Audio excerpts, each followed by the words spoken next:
Friends, ಇವತ್ತು ಅಜ್ಜ ಗುಜ್ಜೆ ಕೊಯ್ತಾ ಇದ್ದಾರೆ ಹಪ್ಪಳ ಮಾಡಲಿಕ್ಕೆ. ಹೋಗುವ ಬನ್ನಿ, ಗುಜ್ಜೆ ಕೊಯ್ಯುವ. ನಾನೀಗ ಹೋಗ್ತಾ ಇದ್ದೇನೆ.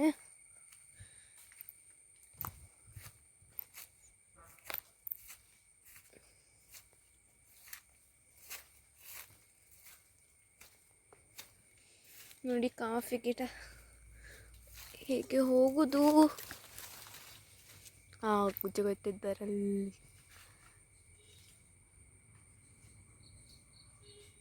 ದೋಟಿ ಹಿಡ್ಕೊಂಡು ಕೊಯ್ತಾ ಇದ್ದಾರೆ. ಬಿತ್ತು.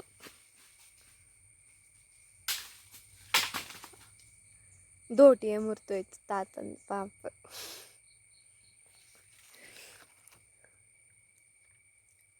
ಇಷ್ಟು ದೊಡ್ಡ ಮರ ನೋಡಿ ಫ್ರೆಂಡ್ಸ್.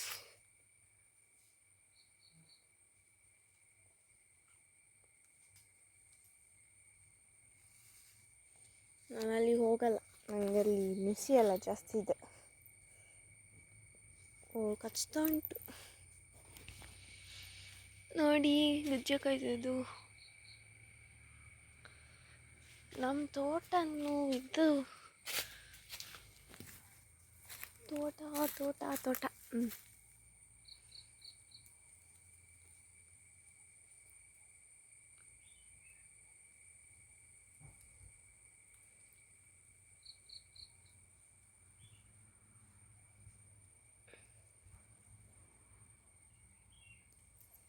ಇದರಿಂದ ನಾವು ಪಿ ಮಾಡ್ತಿದ್ವಿ. ಅಂದರೆ ಇದು ಫೋಲ್ಡ್ ಮಾಡಿ,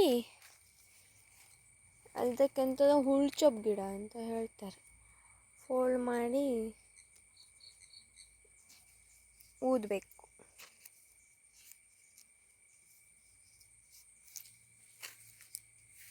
ಗುಜ್ಜೆ ಸಿಕ್ತು.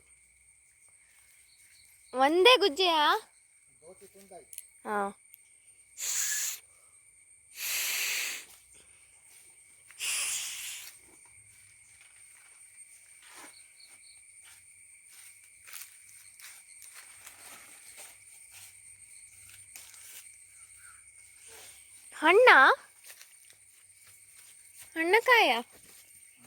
ಹಣ್ಣಕಾಯ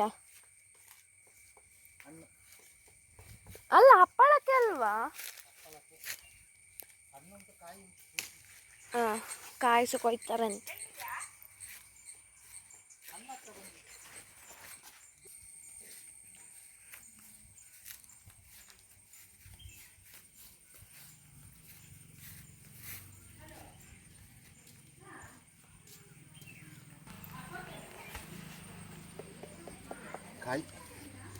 ಕಾಯ ನಾವೀಗತ್ತು ಗುಜ್ಜೆ ಚಿಪ್ಸ್ ಮಾಡುವಂತ. ಈಗ ಗುಜ್ಜೆದು ಇದೆಲ್ಲ ತೆಗೆದು ಪೀಸ್ ಮಾಡ್ತಿರ್ತೇವೆ. ಬೆಳಿಗ್ಗೆ ಮಾಮ 3 ಗುಜ್ಜೆಯನ್ನು ಗುಜ್ಜೆ ಮರದಿಂದ ತೆಗೆದು ಕೊಟ್ಟಿದ್ದಾರೆ. ಈ ಗುಜ್ಜೆಯನ್ನೆಲ್ಲ ಕಟ್ ಮಾಡಿ ಇಟ್ಟಿದ್ದೇನೆ. ಈ 3 ಗುಜ್ಜೆಯನ್ನು ಇವತ್ತು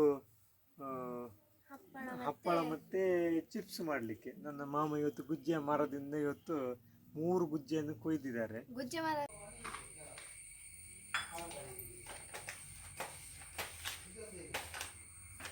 ಉಂಡೆಯನ್ನು ತೆಗಿಬೇಕಲ್ಲ, ಉಂಡೆ ಮಾಡಿ ತೆಗೆದು ಹಾಗೆ ಉಂಡೆ ಮಾಡ್ಕೊಂಡಿದ್ದೀಯಾ? ಮಾಡಿಕೊಂಡು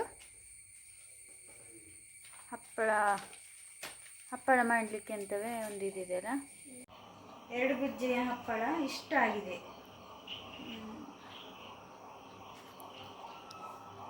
ಒಂದು 150 ಹಪ್ಪಳ ಆಗ್ಬೋದು. ಅಷ್ಟು ಹಪ್ಪಳ ಮಾಡಿದೆ. 2 ಗುಜ್ಜೆ ಹಪ್ಪಳ, ಇದು 2 ಹಲಸಿನಕಾಯಿ ಹಪ್ಪಳ.